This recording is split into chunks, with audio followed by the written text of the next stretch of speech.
जयकारा शेरावाली दा बोल सांचे दरबार की जय। दुर्गा सप्तशती पहला अध्याय। मेधा ऋषि का राजा सूरथ और समाधि को देवी की महिमा बताते हुए मधुकैटभ वध का प्रसंग सुनाना। महर्षि मार्कंडेय जी बोले, सूर्य के पुत्र सावर्णी की उत्पत्ति की कथा विस्तार पूर्वक कहता हूँ, सुनो। सावर्णी महामाया की कृपा से जिस प्रकार मनवंतर के स्वामी हुए उसका भी हाल सुनो। पहले स्वारोच नामक राज्य था। वह प्रजा को अपने पुत्र के समान मानते थे, तो भी कोला विध्वंसी राजा उनके शत्रु बन गए। दुष्टों को दंड देने वाले राजा सूरथ की उनके साथ लड़ाई हुई। कोला विध्वंसियों की संख्या में कम होने पर भी राजा सूरथ युद्ध में उनसे हार गए। तब वह अपने नगर में आ गए। केवल अपने देश का राज्य ही उनके पास रह गया और वह उसी देश के राजा होकर राज्य करने लगे। किंतु उनके शत्रुओं ने उन पर वहां आक्रमण किया। राजा को बलहीन देखकर उसके दुष्ट मंत्रियों ने राजा की सेना और खजाना अपने अधिकार में ले लिया। राजा सूरथ अपने राज्याधिकार को हारकर शिकार खेलने के बहाने घोड़े पर सवार होकर वहां से एक भयंकर वन की ओर चल गए। उस वन में उन्होंने महर्षि वेदा का आश्रम देखा। वहां मेधा महर्षि अपने शिष्यों और मुनियों से सुशोभित बैठे हुए थे और वहां कितने ही हिंसक जीव परम शांति भाव से रहते थे। राजा सूरथ ने महर्षि मेधा को प्रणाम किया और महर्षि ने भी उनका उचित सत्कार किया। राजा सूरथ महर्षि के आश्रम में कुछ समय तक ठहरे। अपने नगर की ममता के आकर्षण से राजा अपने मन में सोचने लगे, पूर्व काल में पूर्वजों ने जिस नगर का पालन किया था वह आज मेरे हाथ से निकल गया। मेरे दुष्ट एवं दुरात्मा मंत्री मेरे नगर की अब धर्म से रक्षा कर रहे होंगे या नहीं। मेरा प्रधान हाथी, जो कि सदा मद की वर्षा करने वाला और शूरवीर था, मेरे वीरों के वंश में होकर ना जाने क्या दुख भोग रहा होगा। मेरे आज्ञाकारी नौकर, जो मेरी कृपा से धन और भोजन पाने में सदैव सुखी रहते थे और मेरे पीछे पीछे चलते थे, वह अब निश्चय ही दुष्ट राजाओं का अनुसरण करते होंगे तथा मेरे दुष्ट एवं दुरात्मा मंत्रियों द्वारा व्यर्थ ही धन को व्यय करने में संचित किया हुआ मेरा खजाना एक दिन अवश्य खाली हो जाएगा। इस प्रकार की बहुत सारी बातें सोचता हुआ राजा निरंतर दुखी रहने लगा। एक दिन राजा सूरथ ने महर्षि वेदा के आश्रम के निकट एक वेश्या को देखा। राजा ने उससे पूछा, भाई तुम कौन हो? यहाँ तुम्हारे आने का क्या कारण है और तुम मुझे शोकग्रस्त अनमने से दिखाई देते हो, इसका क्या कारण है? राजा के यह नर्म वचन सुन वेश्या ने महाराज सूरथ को प्रणाम करके कहा। वेश्या बोला, राजन, मेरा नाम समाधि है। मैं धनियों के कुल में उत्पन्न एक वेश्या हूँ। मेरे दुष्ट स्त्री पुत्रादियों ने लोभ से मेरा सब धन छीन लिया और मुझे घर से निकाल दिया है। मैं इस तरह से दुखी होकर इस वन में चला आया हूँ और यहाँ रहता हुआ मैं इस बात को भी नहीं जानता कि अब घर में इस समय सब कुशल हैं या नहीं। यहाँ मैं अपने परिवार का आचरण संबंधी कोई समाचार भी नहीं पा सकता कि वह घर में इस समय कुशलता पूर्वक है या नहीं। मैं अपने पुत्रों के संबंध में भी यह नहीं जानता। राजा बोले, जिस धन के लोभी स्त्री पुत्रों ने तुम्हें घर से निकाल दिया है, फिर भी तुम्हारा चित्त उससे क्यों प्रेम करता है? वेश्या ने कहा, मेरे विषय में आपका ऐसा कहना ठीक है, किंतु मेरा मन इतना कठोर नहीं है। यद्यपि उन्होंने धन के लोभ में पड़कर पितृ स्नेह को त्याग कर मुझे घर से निकाल दिया है, तो भी मेरे मन में उनके लिए कठोरता नहीं आती। हे महामते, मेरा मन फिर भी उनमें क्यों फंस रहा है, इस बात को जानता हुआ भी मैं नहीं जान रहा। मेरा चित्त उनके लिए दुखी है। मैं उनके लिए लंबी लंबी सांसें ले रहा हूँ। उन लोगों में प्रेम नाम को नहीं है, फिर भी ऐसे स्नेहियों के लिए मेरा हृदय कठोर नहीं होता। महर्षि मार्कंडेय जी ने कहा, हे ब्राह्मण। इसके पश्चात महाराज सूरथ और वह वैश्य दोनों महर्षि मेधा के समीप गए और उनके साथ यथा योग्य न्याय संभाषण करके दोनों ने वार्ता आरंभ करी। राजा बोले, हे भगवान, मैं आपसे एक बात पूछना चाहता हूँ, सो आप कृपया करके मुझे बताइए। मेरा मन अधीन नहीं है, इससे मैं बहुत दुखी हूँ। राज्य धन आदि की चिंता अभी तक मुझे बनी हुई है और मेरी यह ममता अज्ञानियों की तरह बढ़ती ही जा रही है। और यह समाधि नामक वेश्या भी अपने घर से अपमानित होकर आया है। इनके स्वजनों ने भी इसे त्याग दिया है। स्वजनों से त्यागा हुआ भी यह उससे हार्दिक प्रेम रखता है। इस तरह हम दोनों ही दुखी हैं। हे महाभाग, उन लोगों के अवगुणों को देखकर भी हम दोनों के मन में उनके लिए ममता जनित आकर्षण उत्पन्न हो रहा है।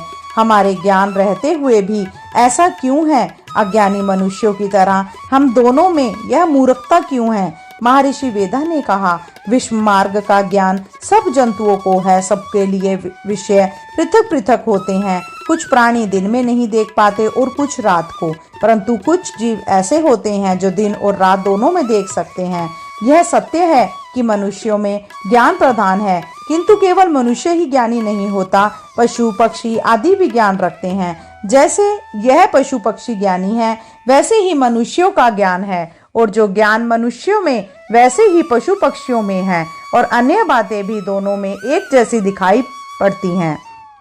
ज्ञान होने पर भी इन पक्षियों की ओर देखो कि अपने भूख से पीड़ित बच्चों की चोंच में कितने प्रेम से अन्न के दाने डालते हैं। हे राजन, ऐसा ही प्रेम मनुष्यों में अपने संतान के प्रति भी पाया जाता है। लोभ के कारण अपने उपकार का बदला पाने के लिए मनुष्य पुत्रों की इच्छा करते हैं और इस प्रकार मोह के गड्ढे में गिरा करते हैं। भगवान श्री हरि की जो माया है, उसी से यह संसार मोहित हो रहा है। इसमें आश्चर्य की कोई बात नहीं, क्योंकि वह भगवान विष्णु की योग निद्रा है। यह माया ही तो है जिसके कारण संसार मोह में जकड़ा हुआ है। यही महामाया भगवती देवी ज्ञानियों के चित्त को बलपूर्वक खींचकर मुंह में डाल देती है और उसी के द्वारा संपूर्ण जगत की उत्पत्ति होती है। यही भगवती देवी प्रसन्न होकर मनुष्यों को मुक्ति प्रदान करती है। यही संसार के बंधन का कारण है तथा संपूर्ण ईश्वरों की भी स्वामिनी है। महाराज सूरत ने पूछा, भगवान, यह देवी कौन सी है जिसको आप महामाया कहते हैं? हे ब्राह्मण, वह कैसे उत्पन्न हुई और उसका कार्य क्या है? उसके चरित्र कौन कौन से हैं? प्रभु, उसका जैसा प्रभाव हो, जैसा स्वरूप हो, वह सब कृपया करके मुझे कहिए, मैं आपसे सुनना चाहता हूँ। महर्षि मेधा बोले, राजन, वह स्त्री जो नित्य स्वरूपा है, उसके द्वारा यह संसार रचा गया है। तब भी उसकी उत्पत्ति अनेक प्रकार से होती है। वह सब आप मुझसे सुनो। वह देवताओं का कार्य सिद्ध करने के लिए प्रकट होती है। उस समय वह उत्पन्न हुई कहलाती है। संसार को जलमय करके जब भगवान विष्णु योग निद्रा का आश्रय लेकर शेष शैया पर सो रहे थे, तब मधुकैटभ नाम के 2 असुर उनके कानों के मैल से प्रकट हुए और वह श्री ब्रह्मा जी को मारने के लिए तैयार हो गए। श्री ब्रह्मा जी ने जब उन दोनों को अपनी ओर आते हुए देखा और यह भी देखा कि भगवान विष्णु योग निद्रा का आश्रय लेकर सो रहे हैं, तो वह उस समय श्री भगवान को जगाने के लिए उनके नेत्रों में निवास करने वाली योग निद्रा की स्तुति करने लगे। श्री ब्रह्मा जी ने कहा, हे देवी, तुम ही स्वाहा, तुम ही स्वधा और तुम ही वटकार हो। स्वर भी तुम्हारा ही स्वरूप है। तुम ही जीवन देने वाली सुधा हो। नित्य अक्षर प्रणव में अकार, उकार, मकार, इन तीनों में माताओं के रूप में तुम ही स्थित हो। इसके अतिरिक्त जो बिंदपथ अर्धमात्रा है, जिसका कि विशेष रूप से उच्चारण नहीं किया जाता है, हे देवी, वह भी तुम ही हो। हे देवी, संध्या, सावित्री तथा परम जननी तुम ही हो। तुम इस विश्व को धारण करने वाली हो। तुमने ही इस जगत की रचना की है और तुम ही इस जगत का पालन करने वाली हो। तुम ही कल्प के अंत में सबको भक्षण करने वाली हो। हे देवी, जगत की उत्पत्ति के समय तुम सृष्टि रूपा होती हो, पालन कार में स्थित रूपा हो और कल्प के अंत में संहार रूप धारण कर लेती हो। तुम ही महाविधा, महामाया, महामेधा, महारात्रि और मोहरात्रि हो। श्री ईश्वरी और बोध स्वरूपा बुद्धि भी तुम ही हो। लज्जा, पुष्टि, तुष्टि, शांति और क्षमा भी तुम ही हो। तुम खड़ग धारिणी, शूल धारिणी, घोर रूपा तथा गदा, चक्र, शंख और धनुष को धारण करने वाली हो। बाण, भुषुंडी और पृग, यह भी तुम्हारे ही अस्त्र हैं। तुम सौम्य और सौम्यतर हो। यही नहीं, बल्कि जितनी भी सौम्य और सुंदर वस्तुएं संसार में हैं, उन सबसे बढ़कर सुंदर तुम, पर और अपर सबसे पर रहने वाली सुंदर तुम ही हो। हे सर्वस्वरूपे देवी, जो भी असत पदार्थ हैं और उनमें जो शक्ति है, वह तुम ही हो। ऐसी अवस्था में भला तुम्हारी स्तुति कौन कर सकता है? इस संसार की सृष्टि, पालन और संहार करने वाली जो भगवान हैं उनको भी जब तुमने निद्रा के वशीभूत कर दिया तो फिर तुम्हारी स्तुति कौन कर सकता है। मुझे भगवान विष्णु और भगवान शंकर को शरीर धारण करने वाली तुम ही हो, तुम्हारी स्तुति करने की शक्ति किसमें है। हे देवी, तुम तो अपने इन उदार प्रभावों के कारण ही प्रशंसनीय हो। मधु और कैटभ जो भयंकर असुर हैं, इन्हें मोक्ष में डाल दो और श्री हरि भगवान विष्णु को भी जल्दी जगा दो और उनमें इनको मार डालने की बुद्धि भी उत्पन्न कर दो। महर्षि मेधा बोले, हे राजन, जब श्री ब्रह्मा जी ने देवी से इस प्रकार की स्तुति करके भगवान को जगाने और मधु और कैटभ को मारने के लिए कहा तो वह भगवान श्री विष्णु के नेत्र, मुख, नासिका, बाहु, हृदय और वक्षस्थल से निकल ब्रह्मा जी के सामने खड़ी हो गई।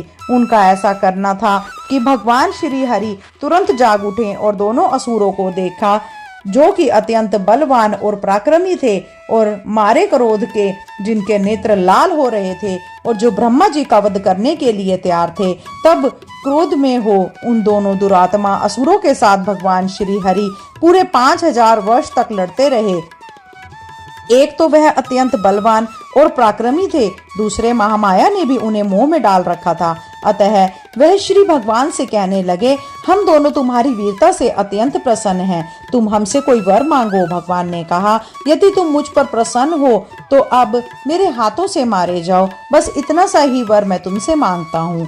यहाँ दूसरे वर से क्या प्रयोजन है। महर्षि वेदा बोले, इस तरह से जब वह धोखे में आ गए और अपने चारों ओर जल ही जल देखा तो भगवान श्री हरि से कहने लगे, जहाँ पर जल ना हो, सूखी जमीन हो, उसी जगह हमारा वध कीजिए। महर्षि वेदा कहते हैं, तथास्तु कहकर भगवान श्री हरि ने उन दोनों को अपनी जंघ पर लिटाकर उन दोनों के सिर काट डाले। इस तरह से यह देवी श्री ब्रह्मा जी की स्तुति करने पर प्रकट हुई थी। अब तुमसे उनके प्रभाव का वर्णन करता हूँ तो सुनो। बोलो दुर्गा माता की जय।